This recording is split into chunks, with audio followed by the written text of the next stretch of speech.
muchísimo poder. Esto es una espada, la espada de Dios en las manos de su pueblo. Amén. Amén. Así es que vamos a recibir la palabra de Dios, vamos a entrar una vez más en la palabra de Dios, porque la palabra de Dios tiene todo el poder que Dios dice que tiene.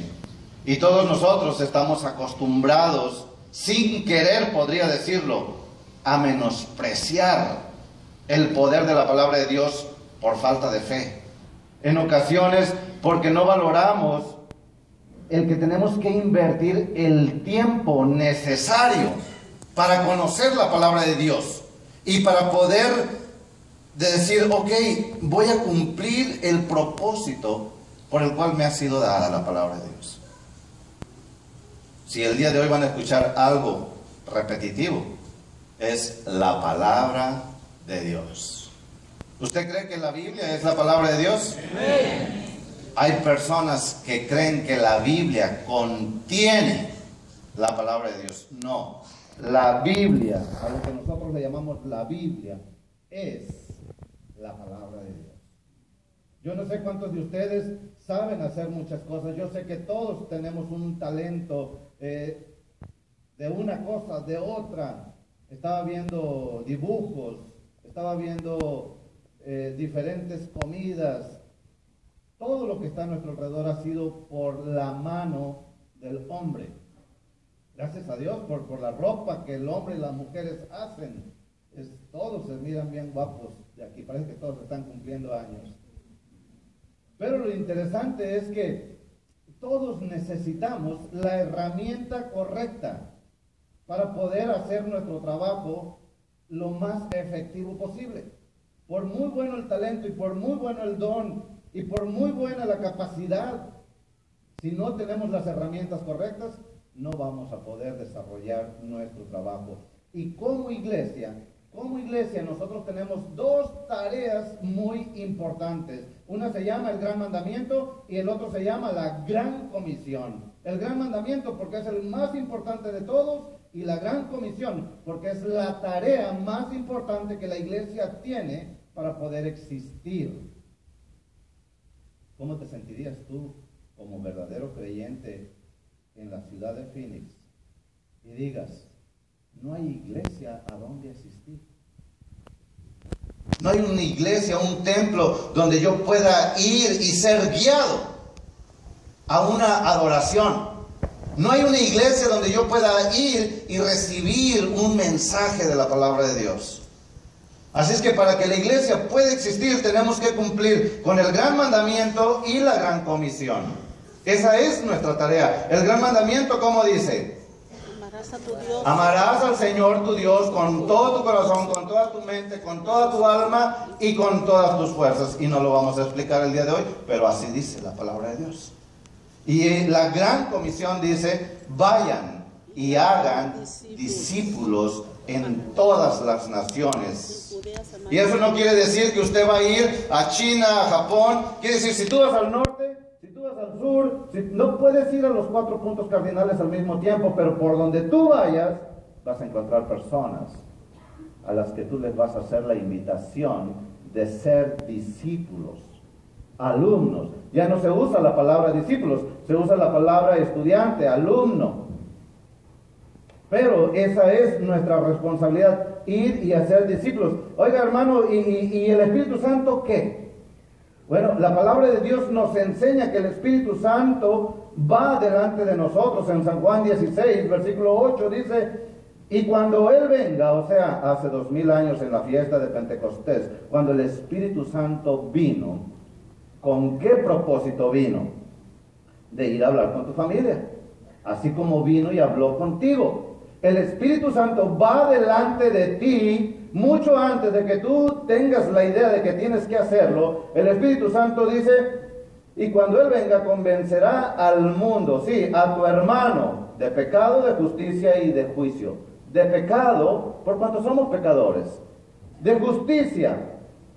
¿Por qué? Porque Jesucristo dice el versículo 10, por cuanto yo voy al Padre y ya ustedes no me van a ver. Yo ya cumplí con la justicia requerida por el Padre.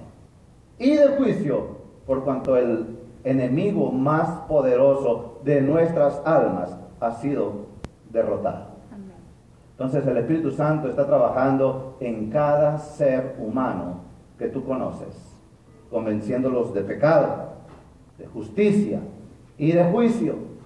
Es por eso que la gente lucha mucho para poder decir, no va a haber juicio, no hay Dios, no se preocupen, no pasa, no hay doomsday, no hay nada de eso.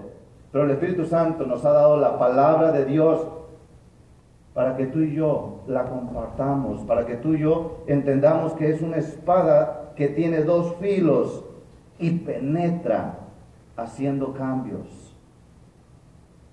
Si tú no lo entendías, Dios te ha llamado. Y todo aquel que se acerca a Jesucristo tiene que tener en su mente, me acerco a Cristo, me acerco a la palabra de Dios para ser transformado. Dios te ha llamado para que tú cambies, para que tú seas transformado. Y eso es el trabajo que tenemos que hacer, compartir la palabra de Dios para que otros sean transformados. Vamos otra vez a Lucas, todavía no termino con Lucas, capítulo 4. Dice la palabra de Dios, Lucas 4:16. Vino a Nazaret, donde se había criado. Pregunta, ¿por qué Jesucristo se crió en Nazaret si nació en Belén? ¿Por qué no se crió en Jerusalén, donde estaba el templo? ¿Por qué se tuvo que criar en Nazaret? ¿Alguno de ustedes sabe? Es sencillo. Hay una profecía que dice que sería llamado Nazareno, y es por eso que fue a vivir a Nazaret, y no porque él tomó la decisión, sino la profecía se tenía que cumplir. Él tenía unos cuantos años. Los papás venían de Egipto y miraron que el hijo del Herodes que quiso matarlo todavía estaba reinando en Jerusalén, y dijo José, vámonos más para allá, más para el sur, porque todavía ahí vive la familia que lo quiso matar. Entonces fueron y vivieron en Nazaret para que se cumpliera la escritura que dice que debía ser llamado Nazareno. Entonces Jesús vino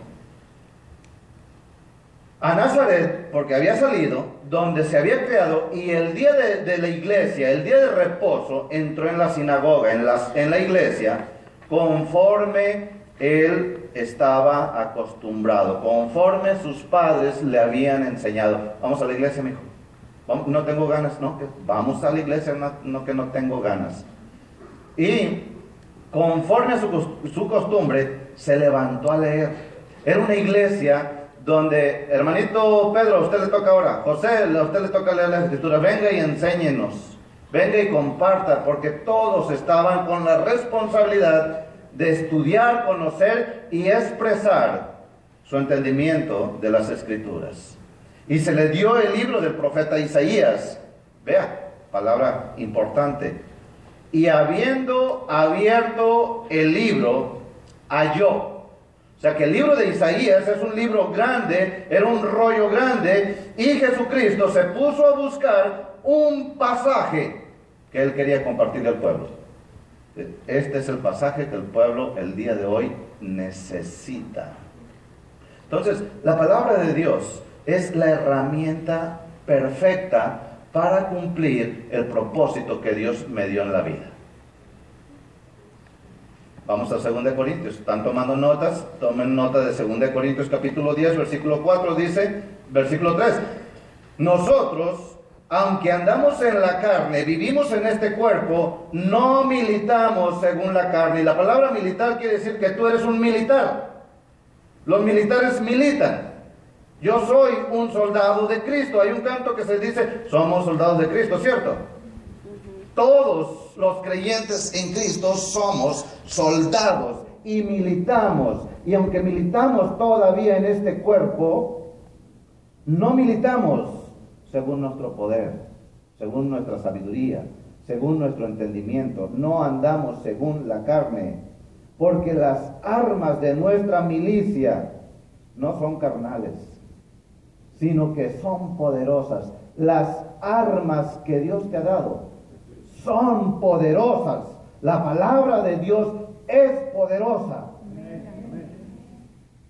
Yo no sé a cuántos de ustedes los ha visitado un demonio en su casa. Un vecino que ya no es